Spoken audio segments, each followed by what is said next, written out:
What goes on in North Korea has been a decades-long enigma. As the North's nuclear weapons ambition and brinkmanship disrupts global peace and security, every conspicuous move made by the regime is closely observed and subject to speculation, and every statement that it makes dissected word by word. Still, it's very hard to read between the lines and get a full picture of what's happening inside one of the world's most tightly sealed borders, not only in terms of its domestic situation, but more critically, what the ruling military regime intends for its nuclear weapons program, where it's going with its talks with Washington. To get some clues on this, there's no one better to turn to than Dr. Gregory F. Treverton, Professor of the Practice of International Relations and Spatial Sciences at the University of Southern California. He previously served as Chairman of the National Intelligence Council from 2014 to 2017. Thank you so much for joining us today, Dr. Treverton. How are you today, sir? Good. My pleasure to be here. Thank you. Thank you so much. And we've got a lot of questions for you. Well, over the past month, there did seem to be some signs that Washington and Pyongyang were both up for dialogue, and regime leader of the North, Kim Jong-un, he seemed to signal that the North will prepare for both engagement and confrontation with the US during a recent ruling party meeting.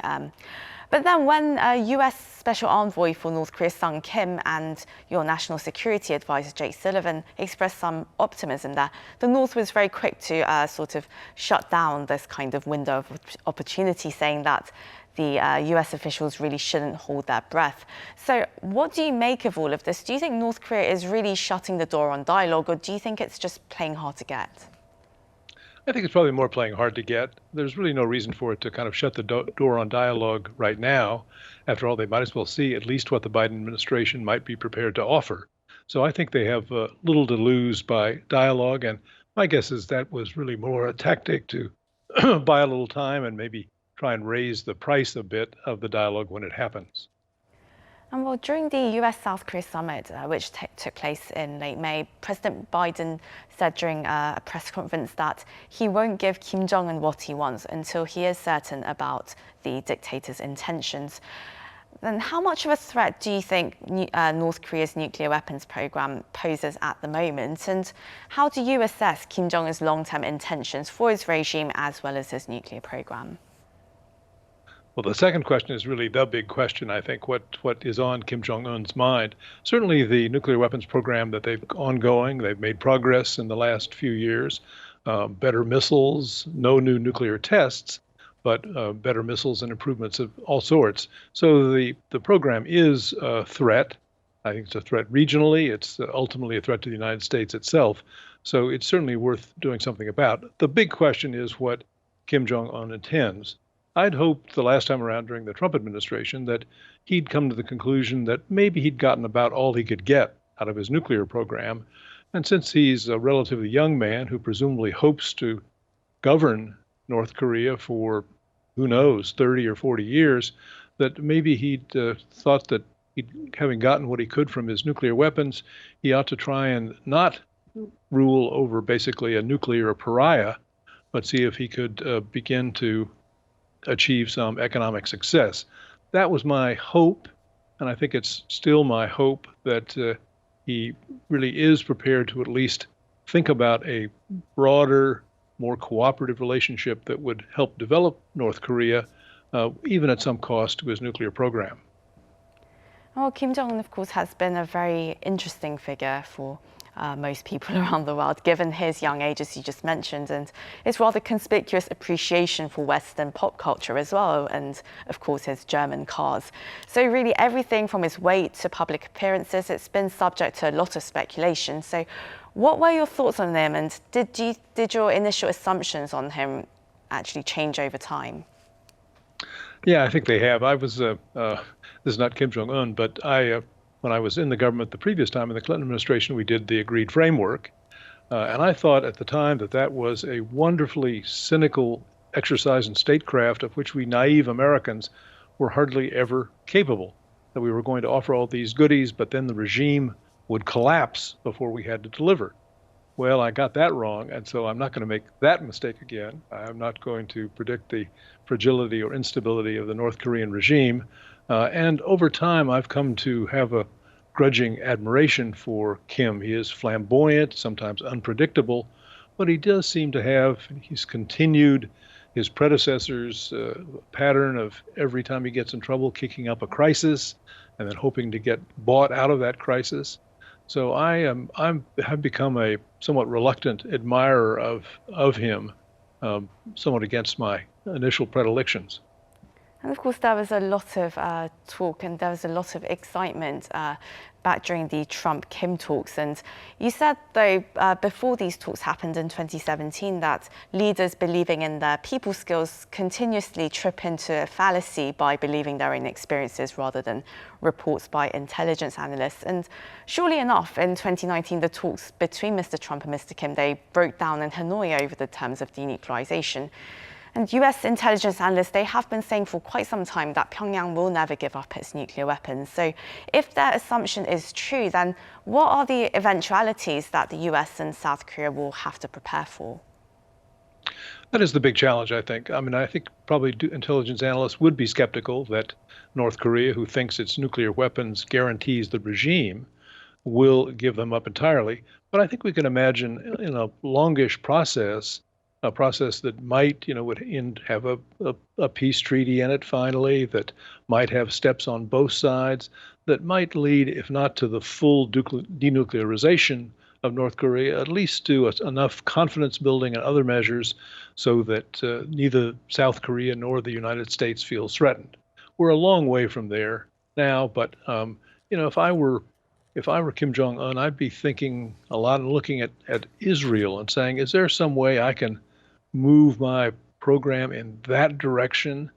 I don't think the United States is going to let him, unlike Israel, keep the kind of program Israel has, but maybe an end game might have, as I say, lots of confidence building measures that would let Kim Jong-un continue to say he has a nuclear program, but it not be threatening to either the region or to the United States. I say a long way from there at the present. Well, in going forward, what do you think the Biden administration should really learn from Obama's strategic patience approach, which many considered a failure in North Korea, as well as Trump's obviously failed bromance approach? Yeah, certainly the bromance approach didn't work. And Mr. Trump really had, it seems to me he committed the ultimate fallacy of assuming that personal relations were everything. He didn't really have a plan, other than a set of demands. And so I think most of us always thought that there ought to be some give and take, some back and forth, some step-by-step approach that lets the North Koreans get liberated from some sanctions in exchange for some significant measures on their own part. First, information talks, information sharing about exactly what the nature of their program is, and then moving beyond that to some destruction of some facilities, in general trying to wind the program down. That, I think, is probably the step-by-step approach is the only way this can possibly work. The big question comes back to whether Kim Jong-un is really prepared for that kind of process. I think it's at least worth the Biden administration and South Korea seeing what the answer is, testing him. That does seem to me it's very much in the interests of South Korea as well as the United States. Well, nuclear weapons for now don't seem to pose much of an immediate sort of threat to the United States. But North Korea has, though, been increasing its cyber warfare capabilities. How developed do you reckon they are, and what risks do you think Seoul and Washington should prepare for? I was chairing the National Intelligence Council when we had the Sony hack that was North Korea, and that I thought demonstrated a pretty high degree of competence. We were able to attribute it to North Korea pretty quickly, good work and some good luck, but certainly, they're probably not in the Russian category, but they're certainly good, effective. So far, mostly what they've been trying to do is use cyber tools to get money. And understandably, given their financial circumstances, that's understandable, not very nice. That probably makes them less of an immediate danger to the United States and South Korea, though we saw in the recent Colonial Pipeline case how bad a ransomware attack could be for critical infrastructure. So I think it's the lesson we both need to draw, I think, both South Korea and the United States, particularly the United States, is that we just need to give a lot more emphasis to defense, to trying to make sure that we are less vulnerable. And there are a whole set of measures that the Biden administration has started on, but will take some time to do to really beef up our national cyber defenses. Well, in terms of dealing with North Korea, do you think that this ongoing rivalry between the United States and China will eventually or soon seep into North Korea policy? Do you see perhaps North Korea leveraging this rivalry to get what they want? It's certainly conceivable that Kim Jong-un would try and do that. I hope that the United States and China can stay and can cooperate on this issue because it's just way too important. I remember, again, when I was in the government the last time, we did some simulations about North Korean crises at PACOM, the U.S. Pacific Command. And one of the last things you wanted to have happen in those circumstances was there to have unexpected chaos in North Korea and then have the United States and China competing to see who was going to get control of North Korea's nuclear weapons. So this seems to me be an issue on which, however bad relations get on other issues, and that's a worry to me too, but this seems so important that both the United States and China ought to keep lines open, keep talking, even if they don't always agree, and ought to resist any effort by Kim Jong-un to play them off against each other. My guess is, in their heart of hearts, the Chinese are about as upset with Kim Jong-un as we are, so they may not be easily swayed, but we ought to make sure that we stay together enough not to raise that risk. Well, since Mr. Joe Biden was inaugurated in January to the presidential office, the Chinese government has been aiming to strengthen its ties with South Korea on various fronts. Do you see China continuing to vie for influence on the Korean Peninsula, especially given South Korea's upcoming presidential election? Oh, I think so. It seems to be a logical thing for the Chinese to try and do. Obviously, South Korea is a more and more important country, and so for them to try and reach out, it's also a way of hedging their bets a little bit with North Korea. It might, in some ways, put indirect pressure on Kim Jong-un if they're trying to push him toward maybe a bit more forthcoming posture in dealing with the nuclear issue. So I think it seems to me the whole complex of interests China has move in the same direction, and that is trying to continue to improve relations with South Korea.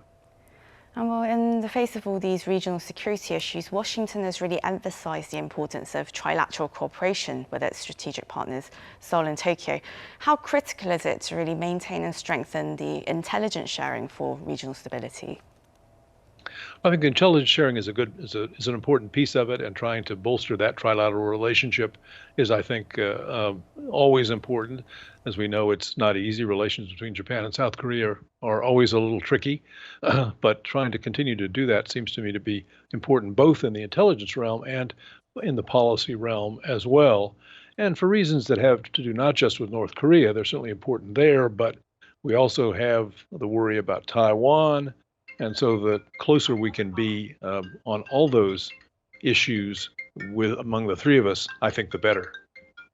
And before we let you go and let you answer your phone, what have been the unique challenges of collecting intelligence on North Korea? I mean, what did you make of its very flamboyant language and very frequent insults? Yes, it is a different temperature of language. That always I got sort of a kick out of. Who knows how much that gets affected by the translation? We've had lots of incidents where things got translated one way and then another way, and that made a big difference in the hearers, even though the original word was the same. But certainly, it is a interesting a dialogue. The challenge really of collecting intelligence is that we don't have much presence there. Don't have a presence at all.